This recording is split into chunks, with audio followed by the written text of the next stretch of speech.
What do you make of the race at this point? Still anyone to call, or do you think it's now decided? So I think it's still pretty close, which in a way amazes me, because the whole reason that there is a united Conservative Party, that for people outside Alberta, there were two Conservative parties, the Progressive Conservatives and the Wild Rose. When they came together and became the United Conservatives, the main reason was there are just so many Conservatives in Alberta that we'll win every election in a landslide. And sure enough, in the first election against the NDP, they did win a landslide, 22 points.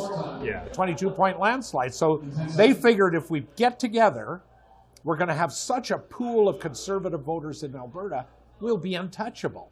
And now you and I are talking about, is it too close to call? Who's going to win?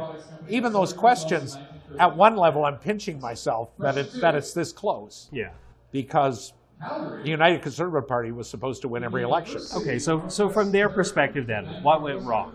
Because if you do the basic math, it would seem that it would add up to a majority each and every time. Why are we not at the 22 points? Well, there's lots of reasons. One, of course, is when Kenny was the leader, he was running against the NDP, who did not have a popular term in office. Oil prices were low.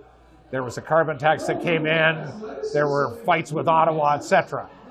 But I think the second reason is because of Danielle Smith, the leader, because she is not perceived. This is a province where now Jason Kenney's perceived as the moderate. He was the moderate Conservative. Yeah. And she is perceived to be not so moderate. And I think that might be the reason she secured her strategy. Last year she told me, keep the rural and try to win 10 out of 26 seats in Calgary. 10 out of 26, which would mean losing 13 seats. Wow. So she was prepared to lose, knowing she would probably lose seats in Calgary and could still win the election.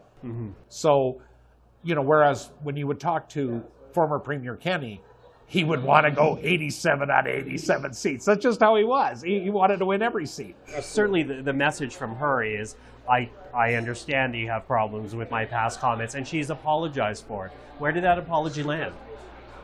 I think she has to be stronger in telling people clearly, and I've said this, let me be clear, I would say if I was her. The UCP is a mainstream Conservative Party.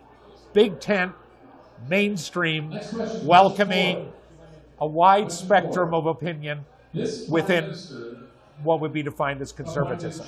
Let's talk about Rachel Notley now, though, because that's Danielle Smith's last few days. As you say, she still has to work hard. Rachel Notley has to work hard. Yes. What does she need to do at this point? What does she need to accomplish before voting day? Her pitch so far, I think, will be, you don't really have a Conservative Party. You're not really walking from a Conservative Party to the NDP. You're walking from extremists to somebody who pledges to be practical and stable and predictable and, in other words, not doctrinaire NDP. Yeah. So she's trying to play that you really don't have that all those years, Martha and Henry, as Ralph used to call the traditional Albertan, all those years you voted Conservative. That conservatism is not what you're voting for if you vote for Smith. Now, I'm not saying she's right, but that's her pitch. Okay, so will this then boil down to an issue of leadership, personality, or do the issues even matter right now? The issues are there. Everybody has their policies. We'll see how the Rachel Notley raising the corporate income tax in Calgary, where a lot of people are in the corporate world, how that works out. No, I think a lot of it is going to be based on how many of those Kenney voters, of those UCP voters, which was about, I think, 55% last time, how many of them are willing to vote the brand And if they can get those people out, one I don't know what it's like in the rest of the country, but in Alberta, one of the things that often happens is Conservatives, when they're upset, they stay at home. Yep. They don't go to the NDP or to the Liberals or anybody. They just stay home. We've talked about who might win. What happens if they don't win. Let's go through each party. If Rachel Notley and the NDP don't win, what happens to her? What happens to her party? What happens to Danielle Smith in the UCP if they lose? It depends, I think, first off, how big the win if the UCP were to win. So 44 is a majority. If it's in the 40s, if the UCP gets 40-something seats, I think there will be a lot of questions among people within the UCP as to whether this is the correct face for the United Conservative Party. The economy is doing, affordability is an issue, but the economy is doing well in Alberta. You don't have that, real rage that you would have if the oil price was low and there was high unemployment. You do have concerns about affordability, but that's across Canada. So if she's in the 40s, there will be people saying they really go after people here. Yeah. They go after premiers. Just winning an election in Alberta does not mean you stay. They got rid of Ralph Klein. They got rid of Ed Stelmach. A premier didn't finish his term after winning a landslide. Yeah. And he still didn't finish his term. They got rid of Premier Redford. Yeah. That wasn't the voters. So Conservatives tend to be fairly hard on their leaders, at least here in Alberta.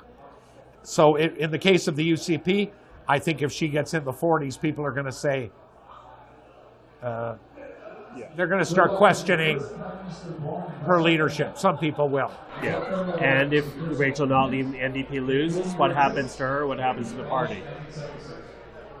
If she leaves, and I don't think, she might stay on if it's very, very close, but if she leaves, then the NDP, so much of the NDP fortunes have been tied to Rachel Notley, to her persona.